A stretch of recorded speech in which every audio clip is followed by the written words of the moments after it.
A nossa mensagem inicial era para que nós fizéssemos a igreja ler um capítulo inteiro da palavra hoje, mas nós vamos lendo à medida que o Espírito nos der o tempo necessário. Hoje nós vamos então do 1 ao verso 7. 7 hoje para nós está de bom tamanho.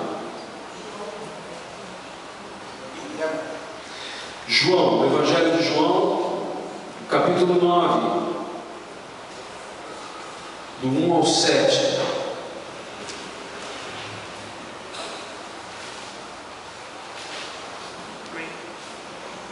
João é o apóstolo, o discípulo pelo qual o Senhor Jesus partilhou talvez das maiores revelações, ou compartilhou das maiores,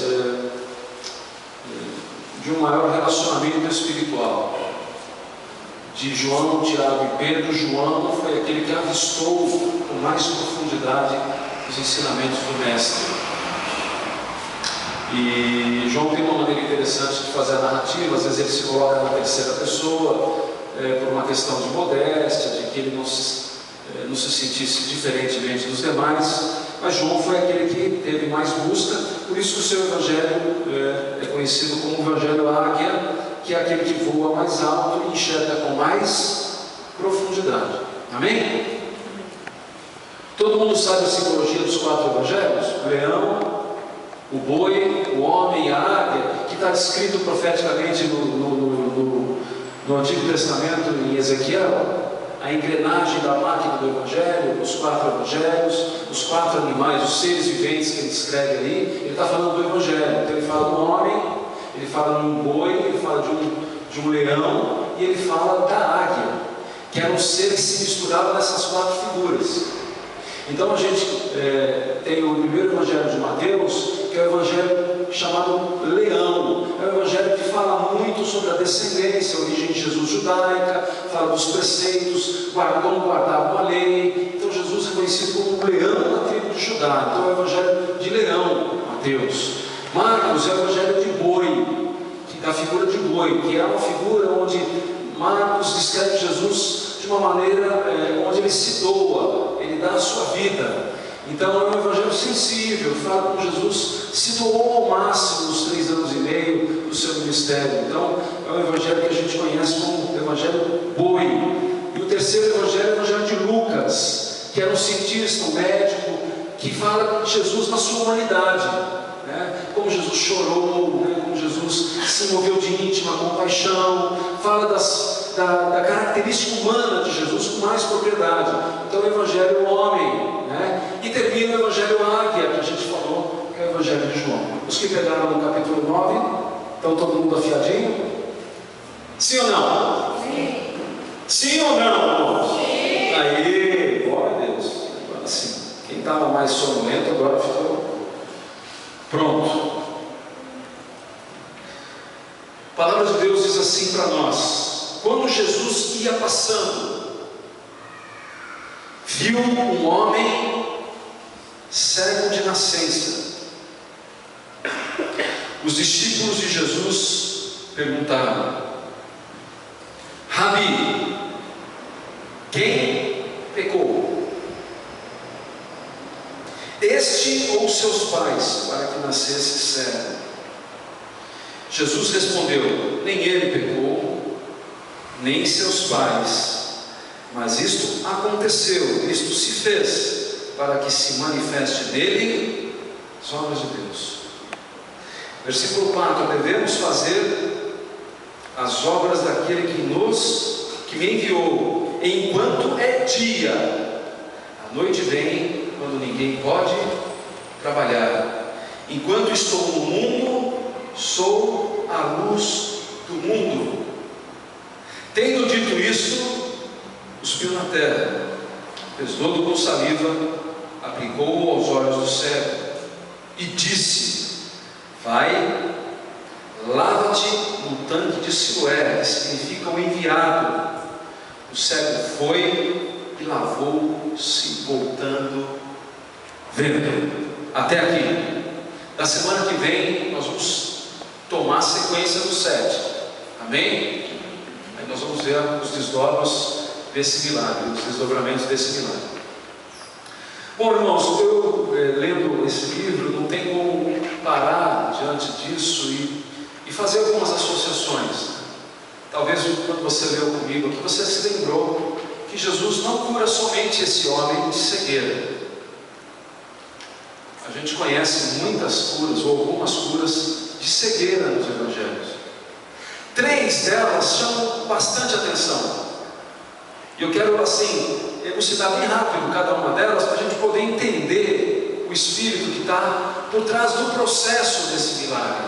Porque Jesus, ele agia através de forma natural, física, para passar uma mensagem espiritual, invisível, sobrenatural. Então, mais do que a gente pegar o pecado, o milagre, e se maravilhar com o milagre, entender o que está por trás do milagre. Esse é o espírito da palavra.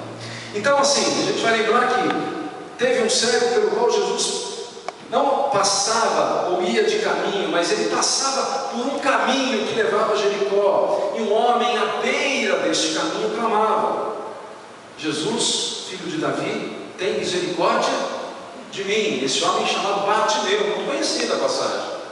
Mas a gente percebe que esse cego, ele clamava a Jesus, chamava a atenção de Jesus, pedindo para que Jesus o tirasse daquela situação. Sim ou não? É isso, misericórdia de mim. O pessoal mandando ele ficar quieto, ele ficava uma palavra mais alta. Ele queria sair daquela situação, daquela circunstância. E aí Jesus vai e realiza um milagre e fala assim: o que você quer que eu te faça? E ele disse: eu quero ver. Amém? Você quer ver? Seja feito conforme a sua fé.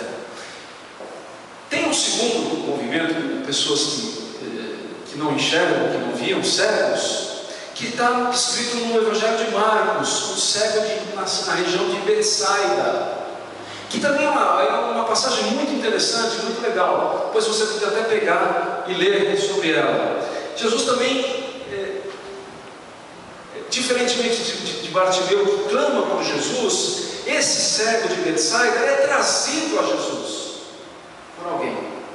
Olha, o primeiro clama por ele, o segundo é trazido até Jesus, e Jesus tem ali uma situação muito interessante com ele. Jesus usa também o sistema de saliva. Só que aquele homem, quando ele abre os olhos, ele vê as pessoas como árvore. Ali é uma coisa muito didática, muito simbólica, gostosa da gente aprender, muito boa. Talvez um dia desse o Espírito Santo nos traga essa mensagem aqui. E aquele homem, depois Jesus falou: peraí. Aí tem um segundo momento com ele, aí ele vê tudo com nitidez, tudo da forma perfeita.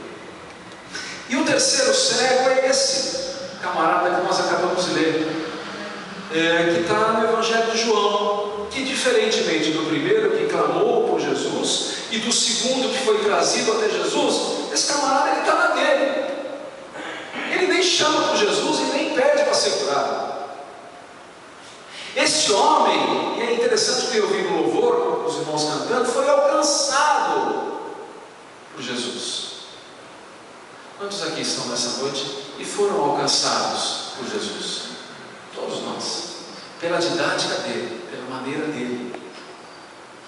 E esse milagre em particular é um milagre que me chama muito a atenção, porque ele fala de 2 símbolos muito importantes para a gente compreender o milagre que está por trás do milagre. A primeira coisa que nos chama a atenção: lodo. Jesus faz lodo naquele homem, nos olhos, e passa. Jesus lança saliva no chão e faz um lodo e coloca nos olhos daquele homem. Isso por si só já dava conta para chamar muito a nossa atenção, porque Jesus Bartimeu falou: olha, quero, veja, e ele viu na hora, não precisou de nada disso. Por que com esse homem Jesus usou de uma outra didática? Em Betsaida ele usou saliva, mas não usou lodo, não usou terra para misturar com nada. Qual é o símbolo do lodo? O que a gente compreende lendo essa passagem? O que é lodo? Que hoje nós olhamos para a nossa vida. Lodo. O que soa para nós? Ora, lodo nada mais é do que um conjunto, é um processo onde nós estamos ou nos colocamos firmados nele. É um conjunto, é um processo de um conjunto de fatores que envolvem a nossa história de vida. Lodo diz respeito à nossa história passada. Tudo aquilo que nós reunimos nessa história e que de alguma maneira impedem a gente de ver a revelação do Cristo, da verdade, do sentido da vida. Todos nós, de alguma maneira, temos lodo nos nossos olhos no período da nossa história, que impossibilitaram a gente de ver e ter percepção real das coisas. Então, a figura do lodo, ela diz respeito a isso. No que eu estou firmado? Quais são as circunstâncias ou as convicções que eu me firmo e que eu determino na minha vida como verdade? Isso, na maioria, ou eu me arrisco a dizer, sempre é um impedidor para que a figura de Jesus ocupe ou seja nítida na nossa vida espiritual. Isso é lodo. E o lodo pode ter, assim, características interessantes. O lodo pode ser de origem espiritual ou religiosa. Muitas vezes as pessoas com lodo religioso não veem Jesus. Dentro das igrejas, fora delas mais ainda, não veem Jesus. Outras vezes o lodo diz respeito à nossa característica humana, ao nosso estilo de vida humano que a gente adota. É lodo. As coisas e as motivações que a gente vive atrás delas, buscando e vira lodo. E a terceira, que também vai de encontro ao que nós estamos lendo, que existe um lodo genético. Ora, se o cérebro de nascença, havia uma disfunção genética, que também interferem ou também podem ocasionar lodo, impedindo que a gente se relacione com Jesus, veja Jesus, mas veja Jesus, não só enxergue Jesus. E isso vai nos levar a uma encruzilhada, e nós precisamos escolher um caminho. Se nós olharmos para nós e reconhecermos que em algum momento da minha vida eu percebi o lodo mais nos meus olhos, eu via como era, eu tinha uma visão meio embaçada, e aí talvez a gente faça um exercício para os dias de hoje. Se mesmo com a revelação de Jesus, um outro tipo de lodo foi feito pelo tempo, pela matéria da terra, pela dimensão do tempo, que mesmo tendo a revelação do grande Siloé de Deus, que é Jesus, que é o segundo ponto dessa parábola ou dessa história, que nos remete a falar: olha, eu tive um encontro com Siloé, porque o Siloé está dizendo na palavra que significa enviado. Olha, quem é o enviado que retira o lodo? Jesus. Ora, mas ele retira o lodo, e quer dizer que nunca mais eu vou ter lodo nos meus olhos? Deveria, mas nem sempre é assim.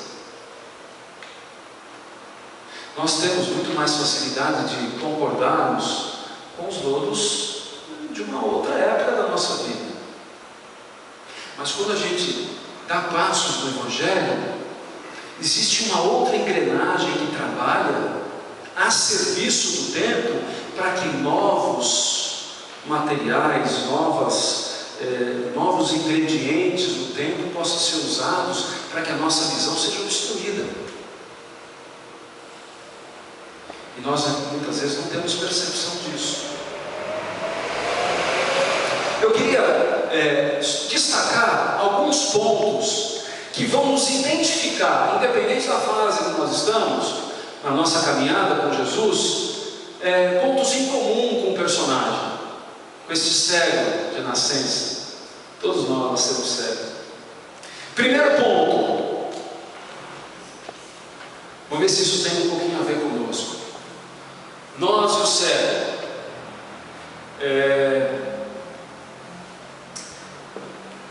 em um tempo das nossas vidas nós estávamos imersos na escuridão da inconsciência.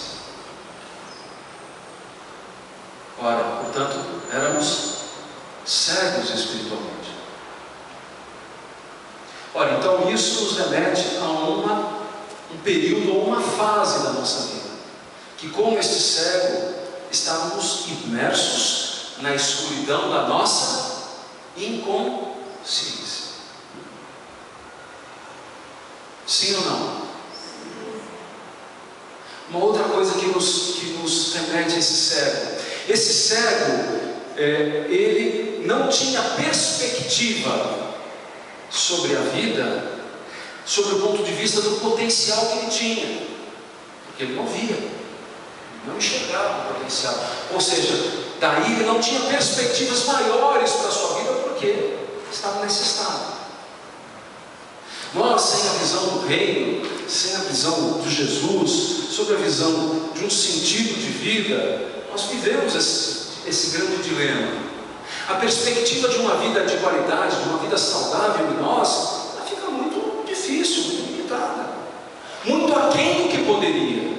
Isso também fazia parte da vida desse cego ou desse personagem. Outra coisa que a gente se identifica com ele é que esse cego era um daqueles que ficava imaginando uma realidade, sendo que o Evangelho nos mostra uma outra realidade. Olha, na inconsciência da visão, a gente tem uma expectativa de realidade.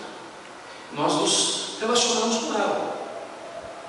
No nosso bairro, na nossa vizinhança, na nossa família, isso tudo vai falar lá na frente dessa passagem. Com as nossas múltiplas relações humanas, nós temos uma caminhada, uma maneira de tratar.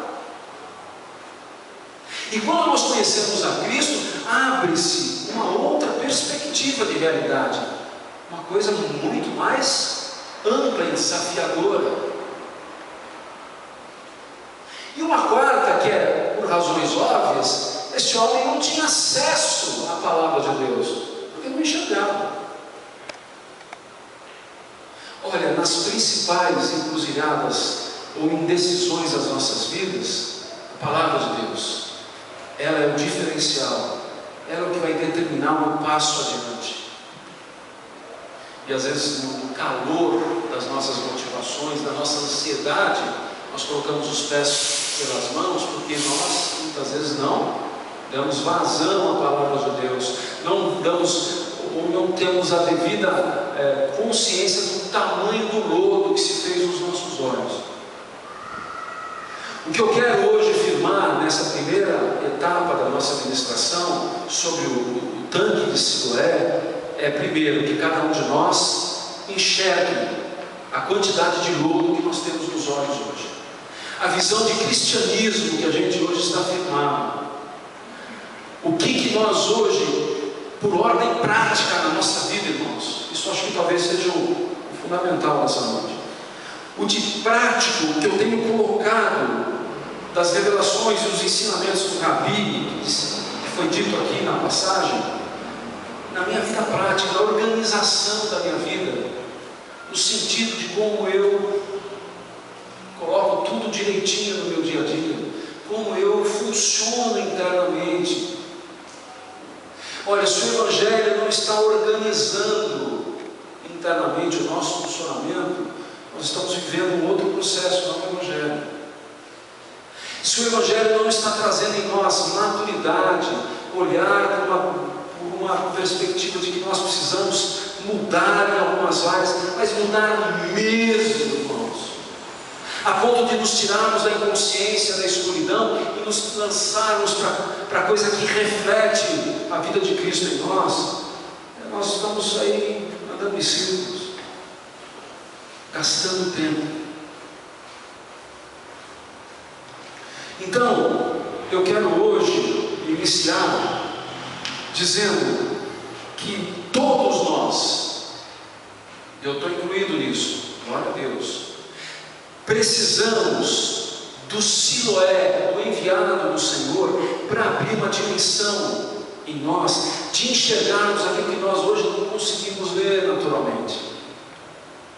E nós hoje, dentro das igrejas, dentro das comunidades, estamos assim, irmãos, nós estamos com dificuldade de ver aquilo que Jesus tem aberto para nós.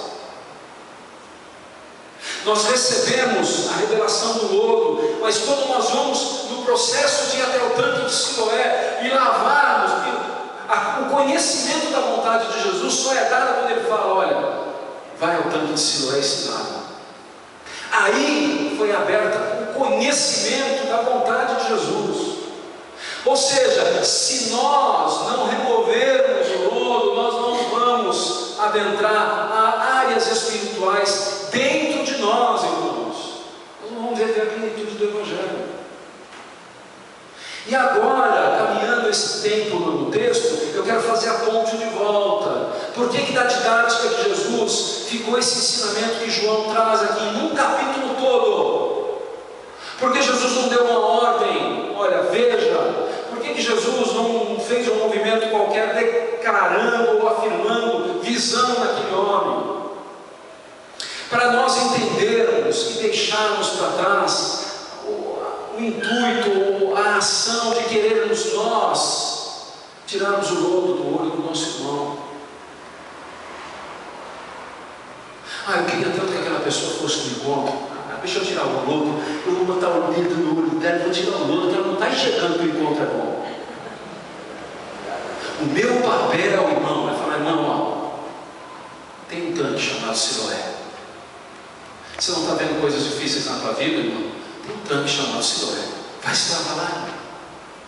Vai passando. As águas do tanque do enviado de Deus, da revelação do Pai. Lava os teus olhos, você vai enxergar. Coisas que se fecham no nosso entendimento, decisões importantes, estruturantes na nossa vida, irmão, e nós queremos tomá-las com lodo nos olhos. Não vai dar. Não vai sair boa coisa. Tem um lugar chamado Siloé. Esse lugar é o Filho de Deus. Vai lá. Agora tem um grande parênteses. Que muitas vezes quando a gente vai ao tanque e limpa, quem sabe a realidade que se abre não é aquela que nós gostaríamos de ter contato. E aí nós ficamos numa situação difícil. Porque a segunda coisa que acontece, primeiro é a revelação do conhecimento de Jesus, quando ele fala: vai e lava-te. E a segunda é quando ele vê, que aí é a experiência com o poder de Deus. Olha, uma coisa é eu ter o conhecimento da vontade dele para a minha vida, a segunda é quando eu experimento o poder de Deus. Aí não tem mais jeito. Ou eu me harmonizo, ou eu me destruo. Cabe a mim. Portanto, esta didática desta palavra fala de que nós não temos ou não devemos ter a ação de remover o lodo dos olhos de ninguém. Só o Siloé de Deus pode remover o lodo. Mas uma coisa nós devemos fazer: indicar o caminho do poço ou do tanque de Siloé. O que eu quero hoje concluir e encerrar dizendo o seguinte: nós hoje iniciamos um processo nessa comunidade até o término da ministração do capítulo 9 inteiro, de que nós, como discípulos de Jesus, hoje nos determinamos a buscar ver além do que nós enxergamos hoje, ou vemos hoje, contemplar uma realidade aquém ou além, melhor dizendo, do que nós vemos hoje, enxergar de Deus propósitos novos na nossa vida, nós hoje entrarmos no mundo espiritual e não mais aceitarmos sermos conduzidos para os enganos e os desacertos naturais do homem, porque os nossos olhos, em nome de Jesus, hoje serão limpos. Chega de nós tomarmos decisões com os olhos cheios de lodo. Chega de nós caminharmos pela vida com a nossa visão parcial. Vamos ganhar visão do reino, visão espiritual. Vamos começar a decidir as coisas da nossa vida com essa qualidade. Está aí a palavra: vai, lava-te. Não tem segredo nenhum. Amém? Vamos nos colocar de pé para nós orarmos?